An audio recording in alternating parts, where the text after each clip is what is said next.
السلام عليكم ورحمة الله وبركاته. معانا النهاردة شابتر 5 في The Woman Who Disappeared.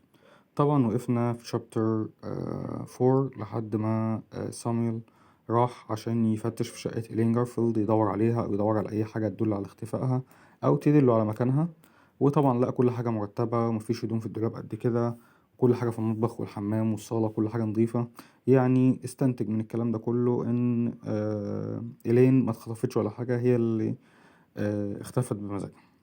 وبعد كده وهو طالع من الباب قابله جو وصاحبه اللي هو الراجل اللي كان معاه مسدس، وصاحبه أبو شعر أحمر ضربوه على دماغه. وبعد كده he fainted أو فقد الوعي، ما افتكرش أي حاجة. بيحكي لنا بقى لما فاق فبقول I woke up with a terrible pain in my head. وفقت بعدها وعندي ألم فظيع في دماغي. I was lying on the floor outside the front door of Miss Elaine Garfield's apartment. كنت نايم أو واقع على الأرضية قدام شقة إيلين جارفيلد. I looked around وصيت حواليا. The man with gun and his red-haired friend had left. I was alone and I had a terrible headache. بصيت حواليا ما لقيتش لا الراجل اللي كان معاه مسدس ولا صاحبه التاني أبو شعر أحمر. كنت أنا لوحدي واقع على الأرض وكان عندي صداع فظيع. I got up slowly and felt my head gently to see if there was any blood. There wasn't any blood, but my head was still very painful. وقمت بالراحة أو بهدوء كده وقعدت أحسس على دماغي أشوف في دم ولا لأ. ما لقيتش دم، بس كان برضو عندي ألم فظيع. I decided to go back to the office and go to bed. قلت أنا لازم أرجع تاني المكتب بتاعي وأنام لي شوية. There was no sign of the porter at the entrance to the Manson building. ما كانش فيه أثر للبواب اللي كان موجود على الباب وأنا داخل باب العمارة طبعا. I walked out of the door and across to the old grey Chrysler. I drove slowly back to the office. طلعت من الباب وعديت الطريق لحد ما وصلت العربية بتاعتي وسقتها وانا ببطء طبعا وانا راجع مكتبي. The telephone was ringing when I arrived at the office. I went in quickly and answered it. Samuel speaking. اول ما دخل المكتب لقى التليفون بيرن، قام رايح على التليفون ورد، قام قايل ايه سامويل بيتكلم. فصوت قام ردد عليه قال له listen Samuel. اسمعني يا سامويل. replied the voice. forget about Elaine Garfield. We hurt you a little in her apartment. If you don't forget all about Elaine Garfield, we will hurt you a lot more. انسى موضوع إلين جارفيلد ده خالص، احنا اذنك حاجة بسيطة. لو ما نسيتش الموضوع ده خالص احنا هنأذيك المرة الجاية بطريقة أصعب. Who are you? I asked. فسامويل بيتكلم انت مين؟ سأله انت مين؟ But there was no answer. The man had put down the telephone. بس محدش جاوبني. الراجل قفل التليفون على طول أو قفل الخط على طول. I decided to do what the man had told me. قررت أعمل اللي الراجل قال لي عليه. I would forget all about Elaine Garfield for 10 hours. قررت إن أنا أنسى كل حاجة عن إيلين جارفيلد لمدة 10 ساعات، طبعا اللي هو الفترة اللي هو نام فيها يعني. فبقول لك after a good night's sleep، بعد نوم عميق. I would look for Elaine Garfield. قلت إن أنا خلاص هدور على إيلين جارفيلد تاني. I would also try to find the man with the gun and his friend Joe. وكمان قررت إن أنا ألاقي الراجل اللي معاه مسدس وصاحبه التاني اللي هو القصير اللي كان اسمه جو. I lay down on the hard low bed and went straight to sleep. نمت على السرير الصلب الواطي بتاعي، أنا بيعرف إن السرير قديم معنى صح. and went straight to sleep ونمت على طول. I woke up the next morning at 8 o'clock. I felt my head carefully but it didn't hurt so much now. صحيت تاني يوم الصبح، حسست على دماغي بالراحة كده، بس خلاص ما عادش فيه ألم زي امبارح. I left the office and went across the street to the cafe where I usually had breakfast. I drank a glass of orange juice, ate some fresh toast and drank several cups of coffee. رحت على القهوة أو الكافتيريا اللي أنا بقعد عليها على طول، فطرت هناك وشربت كوباية عصير برتقان وكلت عيش طازة and drank several cups of coffee. ليه بقى several cups of coffee؟ واحد مغبوط على دماغه وجعاه طبعا الصداع، فشرب كام كوباية قهوة ورا بعض كده عشان يهدوا الصداع ده شوية. I read the morning newspapers. قريت الجرايد بتاعت الصبح. There was a lot of news but nothing about Miss Elaine Garfield. كان في أخبار كتير جدا في الجرايد بس مفيش أي حاجة خالص عن إيلين جارفيلد. I looked at my watch. بصيت على الساعة بتاعتي. left the cafe and walked over to the Chrysler. بصيت في ساعتي، سبت المقهى اللي أنا كنت قاعد فيه ومشيت على طول على العربية بتاعتي. by 9 o'clock بحلول الساعة 9 I was outside the title insurance building. كنت واقف قدام تايتل انشورنس بيلدينج ده اللي هو المكان اللي فيه المكتب بتاع مايرون ماير اللي كانت شغالة فيه إيلين جارفيلد.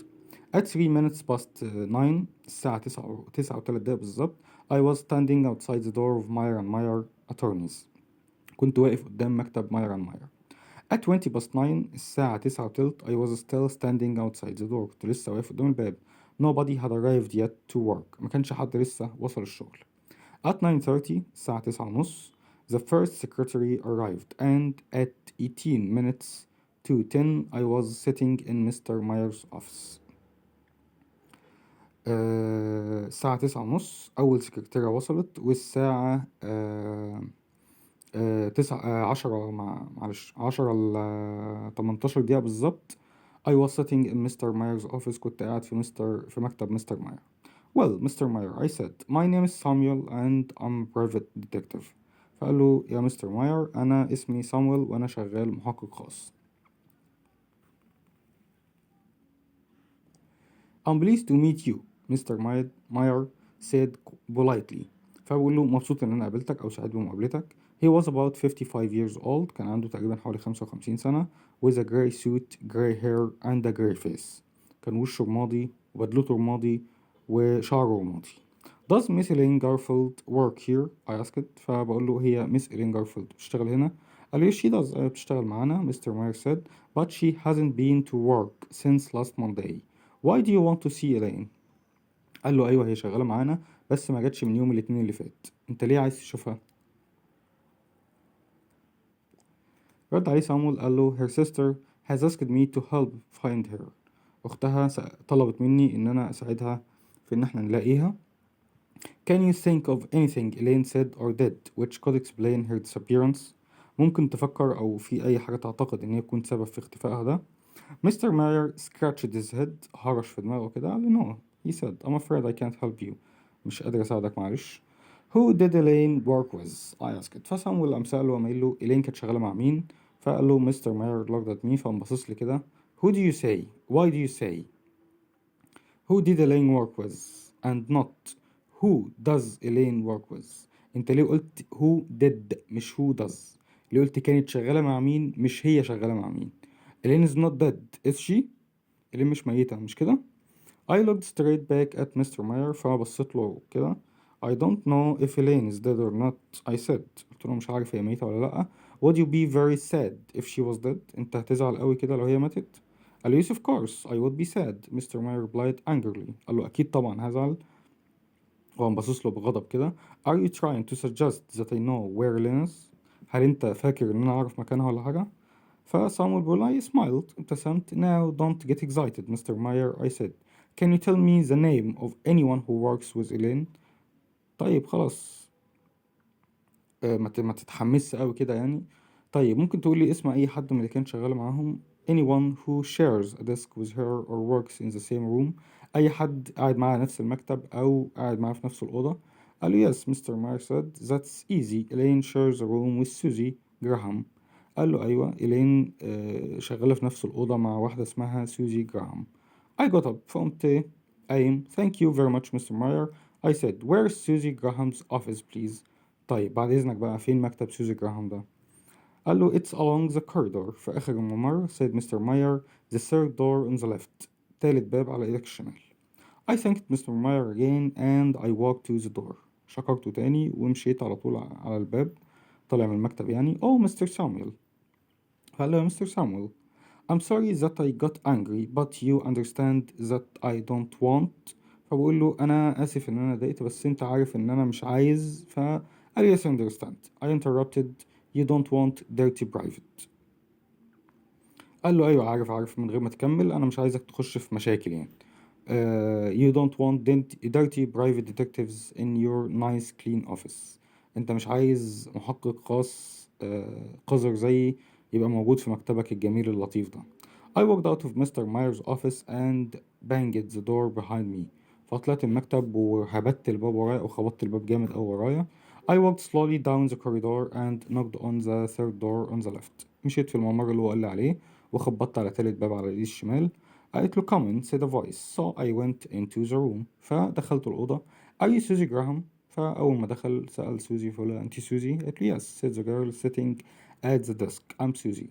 فالبنت اللي قاعدة على المكتب قامت قايلة له أيوة أنا سوزي. I smiled at her. Susie was the kind of girl everyone smiled at. سوزي كانت من الناس كده اللي انت أول ما تشوفها تبتسم يعني. She was small and slim and had a pair of beautiful brown eyes. كانت صغيرة في السن مش كبيرة. سلم يعني جسمها كويس أو جسمها مظبوط وعندها عينين بني. What can I do to help you? Susie asked. أقدر أخدمك إزاي أو أقدر أساعدك إزاي زي how can I help you كده. I smiled again فابتسمت لها تاني. I'd like to ask you some questions Miss Graham. فقلت لها معلش أنا عايز أسألك شوية أسئلة. قالت له don't call me Miss Graham. The girl said you can call me Susie. ما تقوليش يا Miss Graham دي ولا حاجة قولي يا سوزي على طول. Well Susie ماشي يا سوزي. I said I would like to ask you some questions about a friend of yours. أنا عايز أسألك شوية أسئلة عن صديقة ليكي. Her name is Elaine Garfield. اسمها Elaine Garfield. Susie stopped smiling. ساعتها سوزي ما عادتش أو الابتسامة اختفت من على وشها. Yes, you're right, she said. But I don't want to talk about Elaine here in the office. قالت له خلاص مفيش مشكلة بس أنا مش عايز أتكلم عن إيلين هنا في المكتب. قال لها right, replied. I'll tell you what we will do. أنا هقولك نعمل إيه. We will go out and find a cafe. هنطلع برا نشوف كافتيريا نقعد عليها. I'll buy you a cup of coffee and you can tell me about Elaine. Alright. هنطلع نقعد في كافتيريا اطلب لي كوبايه قهوه وتكلميني عن ايدين. تمام. قالت له شوزي cheered up and looked much happier. ابتسمت كده وحست انها فرحانه.